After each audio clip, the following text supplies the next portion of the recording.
இந்தாண்ட வந்தா சொரக்காமடுவு.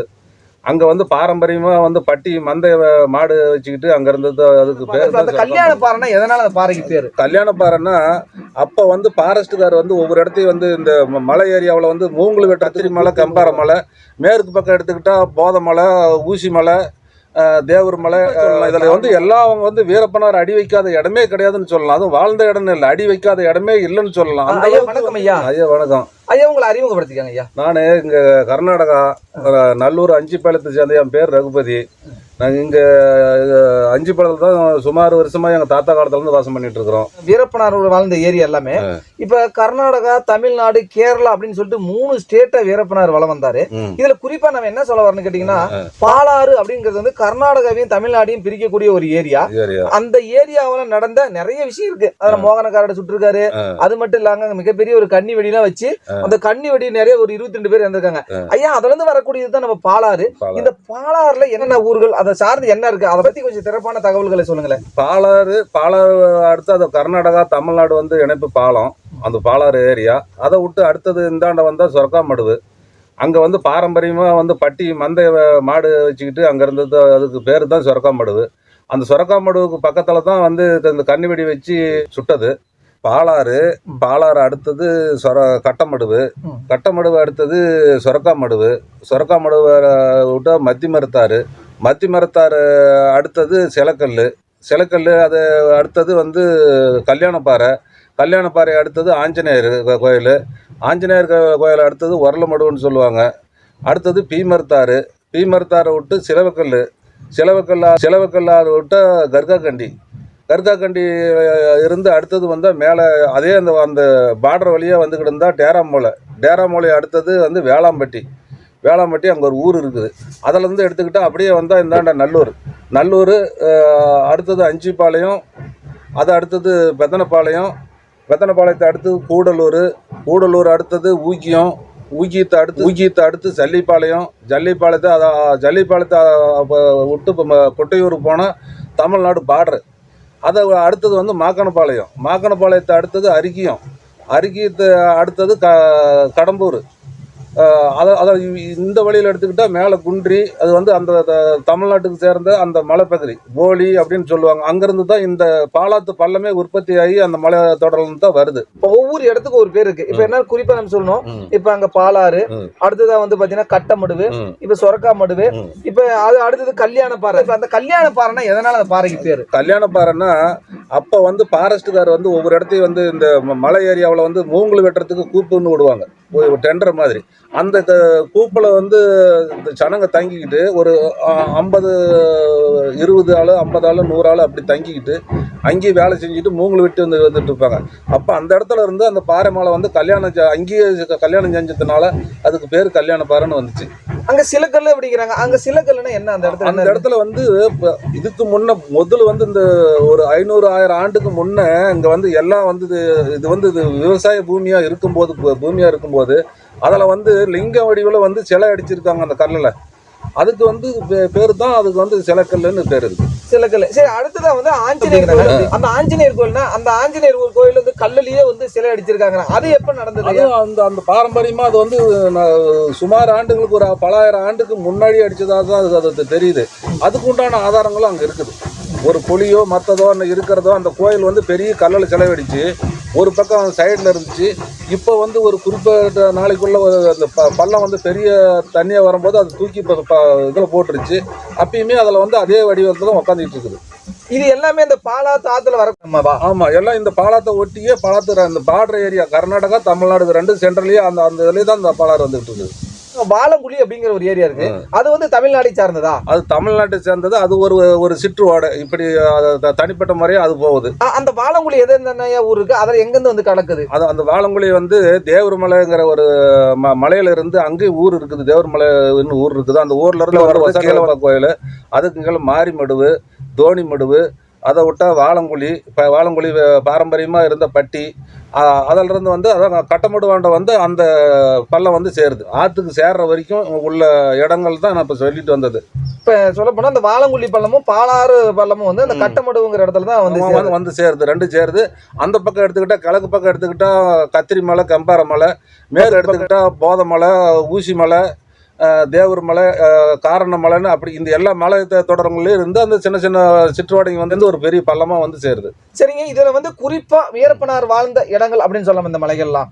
கண்டிப்பா சொல்லலாம். இதுல வந்து அவங்க வந்து வீரப்பனார் அடி வைக்காத இடமே கிடையாதுன்னு சொல்லலாம். அதுவும் வாழ்ந்த இடம் இல்லை, அடி வைக்காத இடமே இல்லைன்னு சொல்லலாம். அந்த அளவுக்கு வந்து இது எல்லாம் வந்து அந்த 30-40 வருஷமா அவர் எல்லா கடையும் சுத்தி எல்லாம் அதுல வந்து தெரிஞ்ச இடம் தான் அந்த இடமே. இது வந்து குறிப்பா வீரப்பனார் வந்து சிறப்பா வாழ்ந்த இடம் தான் இது எல்லாமே. எல்லாம் வாழ்ந்த இடமே தான். செங்கப்பாடியில அவங்க பிறந்து வளர்ந்தாலும் இங்க வந்து இது எல்லா பகுதியும் அதுக்கு ஒட்டிய பகுதியை தான் நான் சொல்றது. இந்த பக்கம் எடுத்துக்கிட்டா இப்படி கர்நாடகா பக்கம் எடுத்துக்கிட்டா பச்சை மலை, மாதேஸ்வர மலை, அதை விட்டா கொம்புத்தூக்கி மலை, இது தொட்டன மலை, இப்படின்னு வந்து இந்தாண்ட மாட்டிலி வந்து சேர்ந்துருது.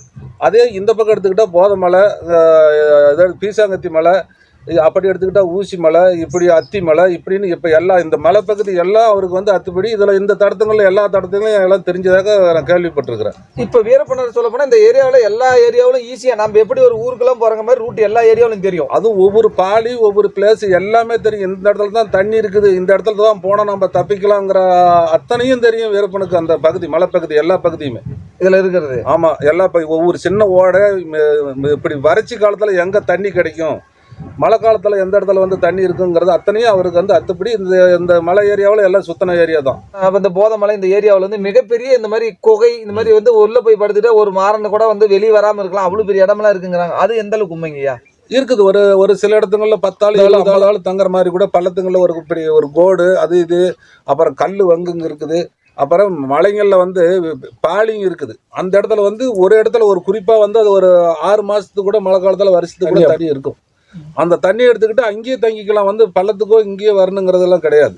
உணவுப் பொருள் இருந்துச்சுன்னா அங்கேயே தங்கிக்கலாம். அந்த மாதிரி நிறைய இடங்க இருக்குது இந்த மலைங்களில். எல்லாம் அத்தி மலை, போதமலை, பீசாங்கத்தி மலை, இந்த மலைகளில் ஒவ்வொரு இடத்துலையும் ஒவ்வொரு அந்தந்த மலைக்கு உண்டான பாலி இருக்குது. அந்தந்த இடத்துக்கு உண்டான இது இருக்குது. தாம்பரப்பாலி, எம்பர்பாலி, இப்படின்னு எல்லா பாலியும் இருக்குது. பத்தினி வறட்சி, அந்த மாதிரி அந்த மலைகளில் ஒவ்வொன்று இருக்குது.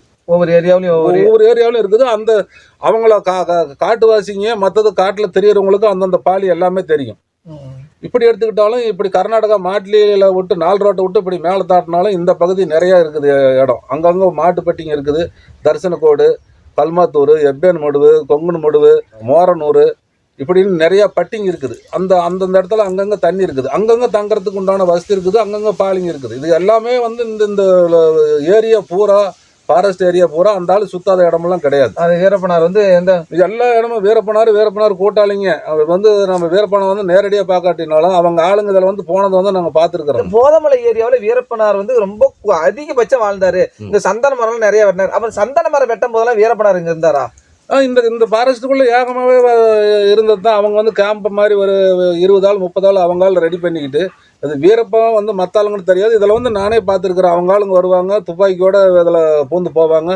இங்கேருந்து வந்து லோடு கட்டி இங்கேருந்து அந்த சிலுவுக்கல்லுன்னு சொன்னோம் இல்லையா, அந்த சிலுவுக்கல்லுக்கு இங்கேருந்து லோடு கட்டி ஓட்டினாங்க. எங்கேருந்து? இங்கே மாக்கனப்பாளையத்தில் இருந்து சிலுவுக்கல்லுக்கு லோடு கட்டி ஓட்டினாங்க. அதை நான் நேரடியாக பார்த்துருக்குறேன்.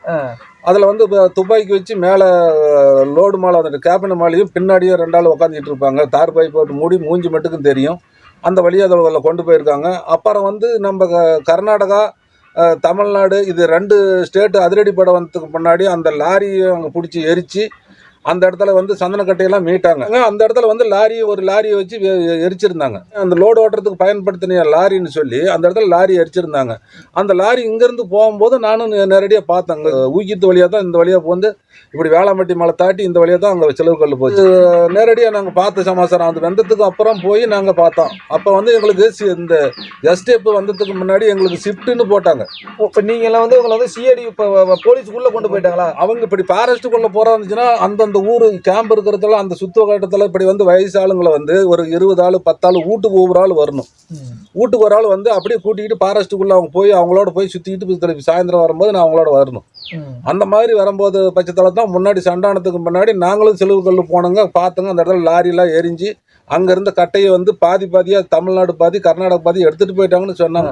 சரிங்க, நான் இப்போ இன்னொரு கேள்வி என்னன்னு கேட்டிங்கன்னா, இப்போ இந்த குண்டு வச்சு வீரப்பனார் தூக்குனார் இல்லையா அந்த சொரக்கா மடுவு, இந்த ரோடு வந்து பாரம்பரியமா முன்னோர்கள் காலத்துல இருந்து போனதா சொல்றாங்க. அது எப்படிங்க? அது குறைஞ்சது வந்து அந்த ரோடு வந்து ஒரு எங்க தாத்தா காலத்துல எங்க தாத்தாவை சொல்லிக்கிறாங்க. அதுக்கு முன்னே இருந்து அந்த ரோடு வந்து பாரம்பரியமான ரோடு தான் அது. அது வந்து இன்னைக்கு இவங்களோ அவங்களோ போட்டது கிடையாது. பிரிட்டிஷ் காலத்துல இருந்தே அந்த ரோடு இருந்திருக்குது.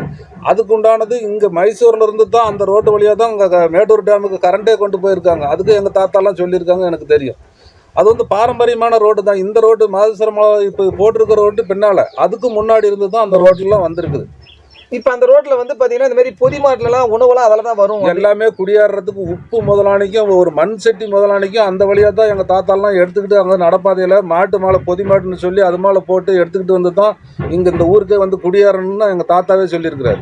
தமிழ்நாட்டில் இருந்து இப்போ குளத்தூர் அந்த ஏரியாவில் இருந்து உப்பு முதலாளிக்கும் எடுத்துக்கிட்டு வரும்போது அன்னைக்கு சமமான பகுதி மலை ஏறாமல் வரதுக்கு ஒரே ஒரு தடம் வந்து அந்த ரோடு தான். இந்த பாலத்து இந்த பள்ளத்து வழியாக தான் வந்து இங்கே நல்லூர் மற்றது இந்த ஏரியா கூடலூர் ஊக்கி ஜல்லிப்பாளையம் இந்த ஏரியா மாட்டல் இந்த ஏரியா எல்லாமே அங்கேருந்து தான் உணவுப் பொருள் அப்போ கொண்டு வந்திருக்காங்க.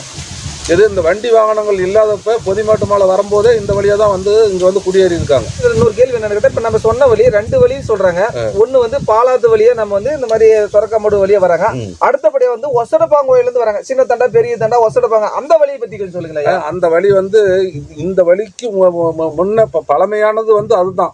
அதான் இங்க மைசூர்ல வந்து இருக்கும்போது பிரிட்டிஷ் காலத்துல இங்க இருந்து இது போட்டு கரண்ட் லைன் கொண்டு போறதுக்கு அந்த வழி தான் பயன்படுத்தி இருக்காங்க. அதில் தான் வண்டி வாங்கணும் அப்ப வந்து எல்லாமே கொண்டு போயிருக்காங்க. அதுக்கு எங்க தாத்தாவே சொல்லியிருக்கிறாப்படி இதுல இருந்து கரண்ட் லைனே அதில் தான் போயிருந்துச்சு. இப்போ வந்து அதெல்லாம் காலப்போக்கில் இல்லை, அதெல்லாம் இது ஃபாரஸ்ட் ஆகி போச்சு. அதுக்கு முன்ன வந்து இங்கிருந்து தான் கரண்ட் போய் மேட்டூர் அணை கட்டினாங்க. அதுக்கு உண்டான கரண்ட் வசதி இங்கே மைசூரில் ஃபர்ஸ்ட் எடுத்து அங்கே கொண்டு போனாங்கன்னு சொன்னாங்க. அதில் வந்து பரலாங்கல் கூட என்ன இருக்குது, அதுக்கு உண்டான தடம் எத்தனை கிலோமீட்டரு இப்படி மேலே இவ்வளோங்கிறதுக்கு 4 ரோட்டில் இருந்து நீங்கள் எடுத்துக்கிட்டிங்களா ஒரேடியாக ஒரு தண்டா போய் அந்த இது ஃபாரஸ்ட்டு சேர்ற வரைக்கும் இன்னும் ரோட்ல அதுக்கு உண்டான தடைகள் எல்லாமே இருக்குது. இப்ப அந்த காலத்துல கல்யாணம் பண்றாங்க, திருமணம் செய்யறாங்க. இப்ப அங்கிருந்து வந்து ஒரு பொண்ணு மாப்பிள்ளையே இப்ப சொன்னீங்க இல்லையா, பாலாத்து வழியாவோ அல்லது வந்து பாத்தீங்கன்னா தண்டா வழியா தான் நடக்கடிச்சு கூட்டு வருவாங்க அப்படிங்கிறாங்க. அங்க இருந்து இந்த ஊருக்கு எத்தனை மணி நேரத்துல வந்து சேருவாங்க நல்லூர் அப்படிங்கிற ஊருக்கு? இங்க அது வந்து நடக்கடிச்சு அவங்க வந்தது இல்லை. நாங்க போன அனுபவத்தை சொல்றோம். எங்க அக்காவையே இங்க இருந்து பொண்ணு கூட்டிட்டு போறதுக்கு இதுல இருந்து போயிட்டு காலையில இங்க 7 மணிக்கு ஆரம்பிச்சா 4 மணிக்கு போய் சேரலாம். என்ன ஊருக்கு? இங்க கோவிந்தப்படிக்கு 4 மணிக்கு போய் சேரலாம். அப்படி நாங்களே இங்கேருந்து பொண்ணு கூட்டிகிட்டு நடந்து நான் பல தடவை போயிருக்கிறோம், மாடு பிடிச்சிட்டு போயிருக்கிறோம், அங்கேருந்து வந்திருக்கிறேன். இந்த தடத்துல போய் வந்து எனக்கே அந்த அனுபவம் இருக்குது. சரிங்க, இப்ப நீங்க அதுல போயிட்டு இருக்கிறீங்க. அது மிகப்பெரிய ஒரு ஃபாரஸ்ட் வனத்துக்குள்ள போறீங்க. இப்ப வனவிலங்குகள் இந்த யானை சிறுத்தை புலி இந்த மாதிரி நீங்க எல்லாம் பார்த்தது உண்டுங்களா? எல்லாமே பார்த்தது உண்டு. இந்த சிறுத்தை பார்த்துருக்குறோம், யானை பார்த்துருக்குறோம், இந்த மாதிரி காட்டு எருமை பார்த்துருக்குறோம், இந்த பாம்பு இருக்கும், சென்னாயின்னு இருக்கும், சிறுத்தை புலி, பெரிய வரி புலி, இது எல்லாமே இருக்குது. இந்த ஃபாரஸ்ட்டுக்குள்ள இல்லாத மிருகங்கன்னு இல்லை. சின்னது இருக்குது, பெருசு இருக்குது. அது வந்துச்சுன்னா அது வழியில போயிட்டு இருக்கோம். நாங்க ஒரு வழியா தப்பிச்சு அதுக்கு வந்து குறுக்க வந்தா தப்பிச்சு ஒரு மேடான பகுதியை பார்த்து ஒதுங்கி தான் போகணும். அல்லது நம்மளை பார்த்தா அது ஒரு சத்தம் அது போட்டா அது ஒதுங்கி போவோம். ஒரு பன்றியை பாக்குறீங்க, அதுகிட்ட இருந்து எப்படி தப்பிப்பீங்க? ஒரு சின்ன ஒரு கல்லை ஏறிக்கிட்டு கூட சத்தம் போட்டாங்கன்னா பன்றி வந்து ஒதுங்கி ஓடி போயிடும். அது வந்து குறிப்பா வந்து நம்மளை தாக்கணும்னு வர்றதில்ல, அது தப்பிக்கிறதுக்கு உண்டான வழி தேடி ஓடி வரும். நம்மளை பிடிக்கிறதுக்கு வராங்கன்னு நம்ம ஒரு சின்ன ஒரு மேடா ஏறி அது சத்தம் போட்டாங்கன்னா ஓடி போயிடும் பன்றி. அதே மாதிரி இப்போ சிறுத்தை வருதுன்னா சிறுத்தை வந்து அனாவசியமாக நம்மளை வந்து தாக்காது. ஏதோ ஒன்று அதை பிடிச்சி சாப்பிட்றதுக்கு இப்போ வந்து நம்ம ஆடு மாடு மேய்ச்சிக்கிட்டு இருக்கிறோம். அப்போ வந்து அது போய் அது வந்து இதை ஆட்டை பிடிக்குதுன்னா நாம் போய் அதுக்கு போனால் தான் நம்ம மேலே வரும். சும்மா வந்து நம்ம மேலே வராது. நம்மளை கண்டா நம்மளோட இது கண்டாவே ஓடும்.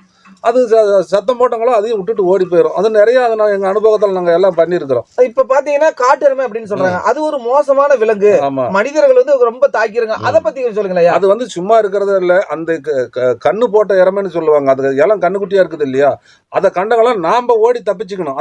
அதுக்கு வந்தா கண்ணுக்குட்டி பிடிக்கிறதுக்கு வராங்கன்னு சொல்லி அதை வந்து நம்மளை தாக்கிறதுக்கு தான் வரும்.